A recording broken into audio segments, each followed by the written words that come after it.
buenas noches para todos y buenos días para quienes ya están en la madrugada. Un saludo a todas las personas que nos escuchan en América Latina, Europa y cualquier otro lugar del mundo. Bienvenidos y agradecemos que nos acompañen en un episodio más. Bienvenidos a este canal de YouTube dedicado al descanso y a combatir el insomnio, llamado Sueñas de Alejandría. Este es un canal pensado para acompañar y ayudar a todas las personas que no dormimos bien, ofreciendo relatos tranquilos de distintas partes del mundo y de diferentes épocas. Cada capítulo es diferente, con historias reales y humanas que nos llevan por tiempos y regiones distintas, contadas sin prisa para favorecer el descanso y ayudarnos a mejorar el sueño. Este podcast también está dedicado a quienes no tuvieron un buen día y están buscando distraerse, relajarse o simplemente encontrar algo positivo después de haber atravesado circunstancias no tan favorables. Este canal recibe su nombre en honor a la antigua ciudad de Alejandría, en Egipto, un lugar que durante siglos fue símbolo de conocimiento, memoria y encuentro entre culturas. Allí existió la mítica Biblioteca de Alejandría, donde se reunían las historias y saberes del mundo.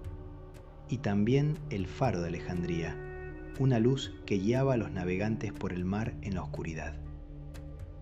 Egipto fue una civilización que observó el cielo, el tiempo y los sueños como parte del orden del universo. Y por eso este espacio quiere ser eso mismo, una biblioteca nocturna y un faro tranquilo, donde las historias reales se escuchan despacio, se guardan en la memoria y nos acompañan tranquilamente hacia el descanso.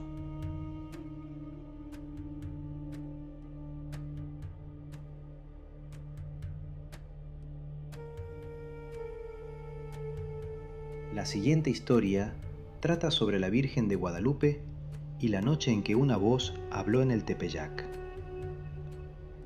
Imagina la Ciudad de México en el siglo XVI, cuando aún se llamaba Tenochtitlán, y la tierra conservaba la memoria antigua de los pueblos originarios.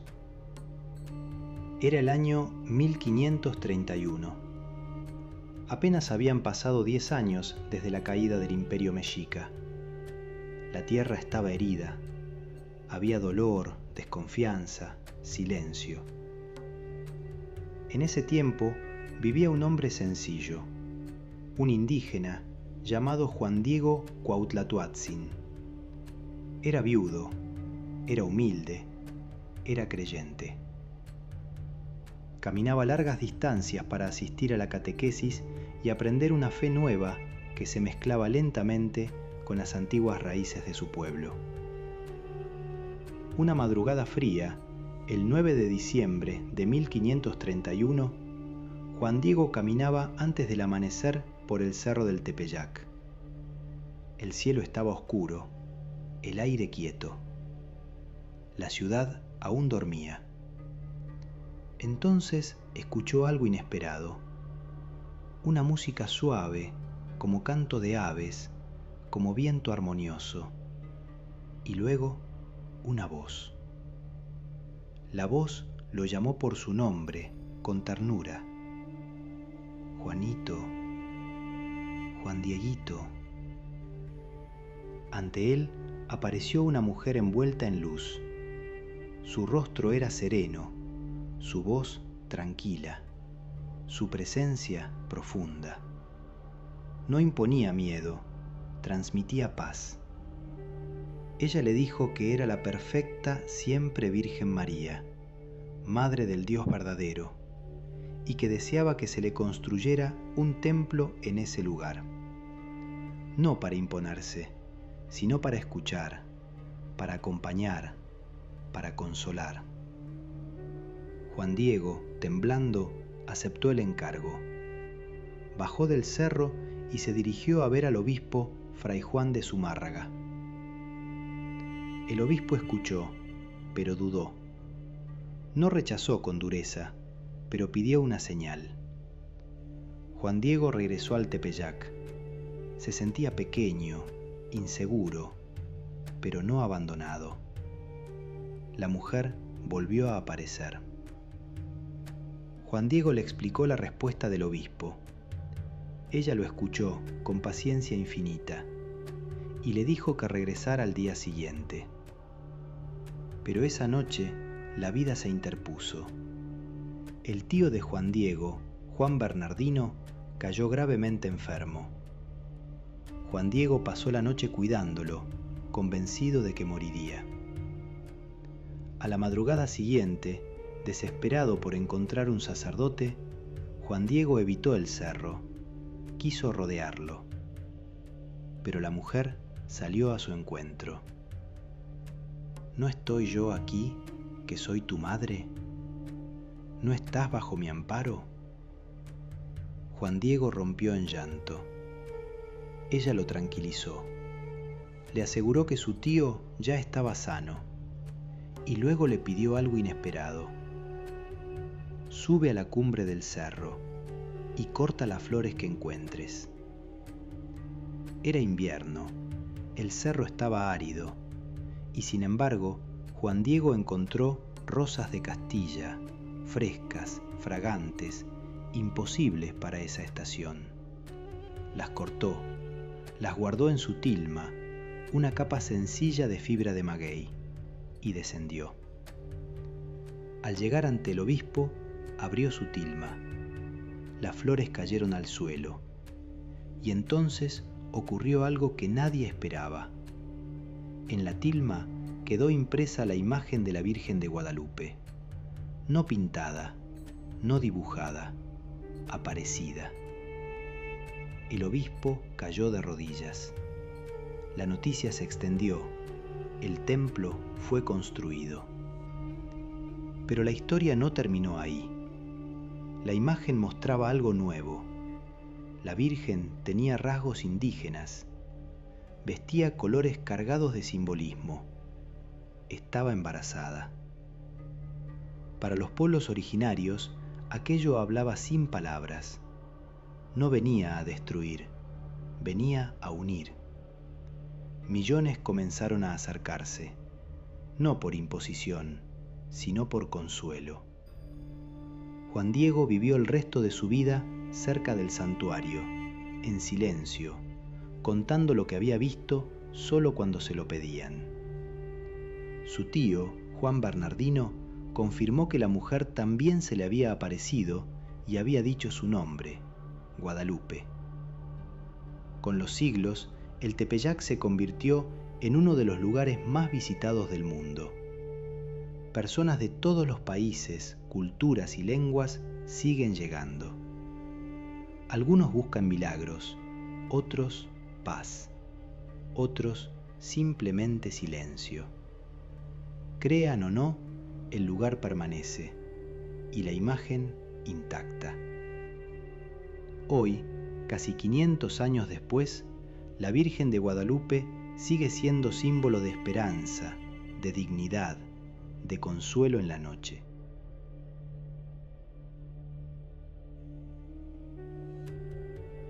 Ahora escucharemos la historia de la Virgen de Fátima y la luz que regresó cada mes. Imagina ahora un pequeño pueblo de Portugal, rodeado de colinas suaves, olivos y caminos de tierra. Estamos en el año 1917. Europa está envuelta en guerra. Las familias viven con miedo. El mundo parece cansado. En ese lugar tranquilo, llamado Fátima, vivían 3 niños pastores: Lucía dos Santos, de 10 años, y sus primos, Francisco Marto, de 9 años, y Jacinta Marto, de solo 7. Cada día llevaban sus ovejas a pastar en la cova da Iria. Jugaban, rezaban, miraban el cielo. No eran niños especiales, eran sencillos, y precisamente por eso nadie los esperaba. Antes de que todo ocurriera, los niños afirmaron haber visto a un ángel, al que llamaron el Ángel de la Paz. Les enseñó a rezar, a ofrecer sacrificios pequeños, a pedir por la paz del mundo, y luego desapareció. El 13 de mayo de 1917, alrededor del mediodía, una luz intensa cruzó el cielo. Los niños pensaron que era un relámpago y decidieron regresar a casa. Pero entonces, sobre una pequeña encina, apareció una mujer. No caminaba, no tocaba el suelo, estaba envuelta en luz. Su rostro era sereno, su voz suave, su presencia profunda. No tengan miedo, les dijo, vengo del cielo. Les pidió que regresaran el día 13 de cada mes, a la misma hora, durante 6 meses. Y les pidió algo sencillo y difícil a la vez: rezar, por la paz, por los que sufren, por el mundo. La noticia comenzó a correr. Al principio nadie creyó a los niños. Luego, la gente empezó a acompañarlos. Cada mes, más personas. Los niños fueron interrogados, presionados, ridiculizados, pero nunca cambiaron su relato. Decían siempre lo mismo. La mujer les habló del dolor del mundo, del sufrimiento humano y de la necesidad de conversión interior. No habló de castigos como amenaza, sino como consecuencia de la falta de amor. Francisco escuchaba en silencio, rezaba. Jacinta lloraba por quienes sufrían. Lucía recordaba cada palabra. El 13 de octubre de 1917, más de 70.000 personas se reunieron en la Cova da Iria. Había creyentes y escépticos. Había lluvia. Había barro. Entonces ocurrió algo que nadie pudo explicar fácilmente. El sol pareció moverse, cambiar de color, descender. Algunos lloraron, otros rezaron, otros guardaron silencio. El fenómeno fue visto a kilómetros de distancia, y luego todo volvió a la calma. La mujer no volvió a aparecer, pero su mensaje permaneció. Poco tiempo después, Francisco y Jacinta enfermaron gravemente. La gripe española recorría el mundo. Francisco murió en 1919, Jacinta en 1920. Ambos con una serenidad que sorprendió a quienes los rodeaban. Lucía vivió muchos años más. Entró en un convento, guardó silencio. Escribió lo que recordaba solo cuando se lo pidieron. Con el tiempo, el lugar cambió. Se construyó un santuario. Millones de personas de todos los países siguen llegando a Fátima.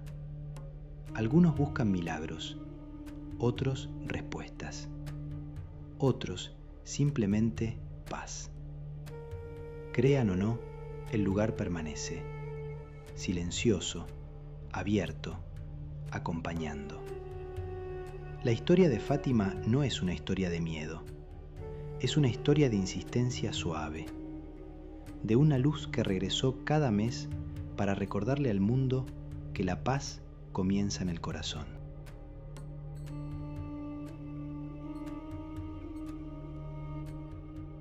El siguiente relato es la hermosa vida del Padre Pío. En la quietud de la noche, cuando las luces se apagan y el ruido del día queda atrás, nos trasladamos al sur de Italia, a una pequeña aldea llamada Pietrelcina, rodeada de colinas suaves, caminos de tierra y casas sencillas. Allí, el 25 de mayo de 1887, nació un niño llamado Francesco Forgione. Era un niño frágil, de salud delicada, pero con una mirada profunda y un silencio que parecía contener más de lo que decía. Desde muy temprano, Francesco mostró una sensibilidad distinta.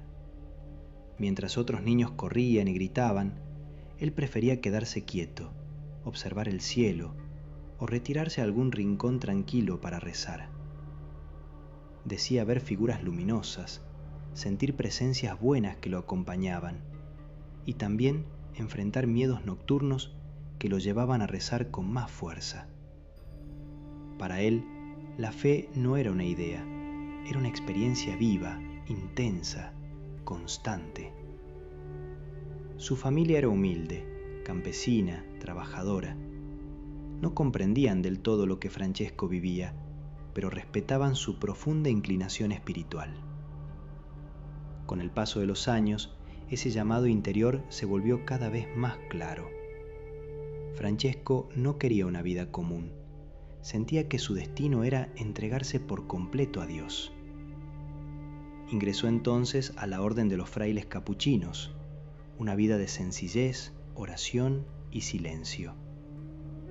Allí recibió un nuevo nombre, uno que marcaría la historia espiritual del siglo XX: Padre Pío. La vida religiosa no fue fácil para él. Su cuerpo era débil, sufría constantes enfermedades, fiebres altas, dolores profundos, agotamiento extremo. En varias ocasiones se pensó que no sobreviviría, pero su espíritu parecía sostenerse en algo más fuerte. Pasaba largas horas en oración, especialmente de noche, cuando el convento dormía y solo quedaba el murmullo del viento. Fue precisamente durante una de esas oraciones nocturnas, en el año 1918, cuando ocurrió el hecho que marcaría su vida para siempre.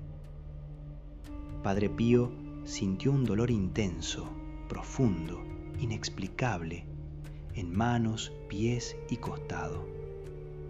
Poco después aparecieron las llagas de Cristo, los estigmas, abiertas, sangrantes, dolorosas. No sanaban, no desaparecían. Lo acompañaron durante 50 años, hasta el final de su vida. La noticia se extendió rápidamente. Algunos creyeron, otros dudaron. Muchos llegaron con fe, otros con curiosidad, otros con desconfianza. La Iglesia inició investigaciones largas y estrictas. Padre Pío fue examinado, observado, vigilado. Durante años se le prohibió confesar y celebrar misa en público. Él aceptó todo en silencio. Nunca se defendió, nunca buscó protagonismo.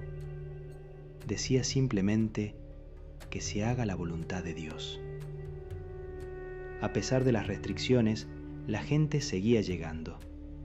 Personas rotas por el dolor, por la culpa, por el cansancio de vivir. Cuando finalmente pudo confesar nuevamente, pasaba horas y horas escuchando, desde la madrugada hasta la noche, sin apuro, sin distracción.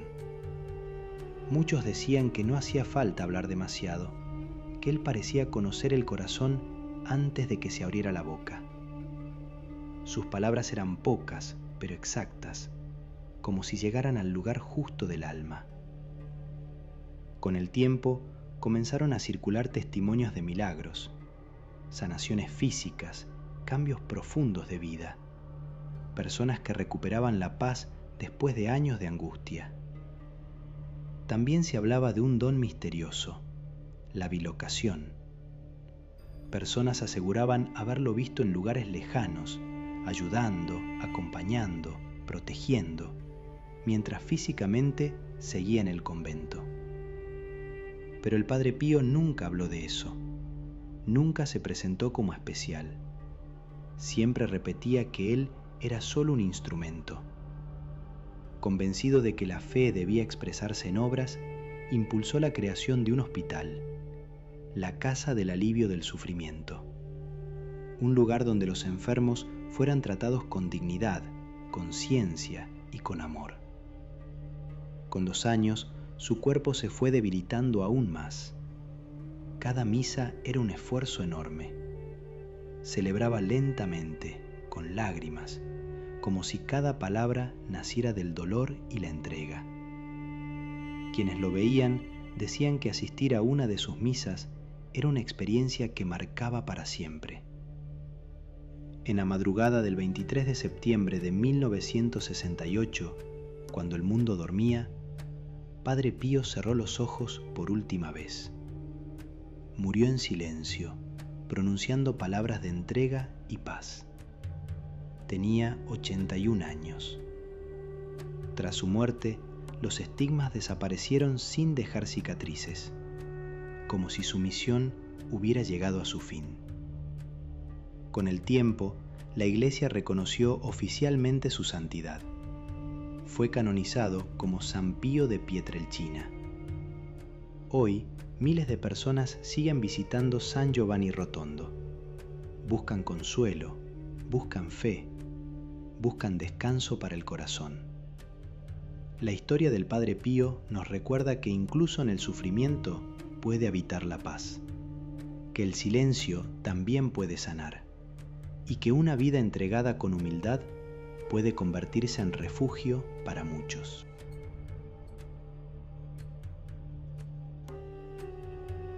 Hasta aquí las historias de esta noche, historias reales, de distintos lugares del mundo, lejanos o cercanos, que nos recuerdan que incluso en medio de la incertidumbre o las dificultades, el ser humano ha sido capaz de elegir la calma, la compasión y la paz. Gracias por acompañarnos en Sueños de Alejandría. Puedes dejarnos en los comentarios qué historias del mundo te gustaría escuchar, personajes, lugares o momentos históricos que te transmitan paz y que quisieras conocer antes de dormir. Tus sugerencias pueden inspirar nuevos episodios y acompañar el descanso de muchas otras personas. Si este canal te acompaña esta noche, suscríbete al canal, dale like, activa las notificaciones y comparte este video con alguien que también necesite un momento de calma.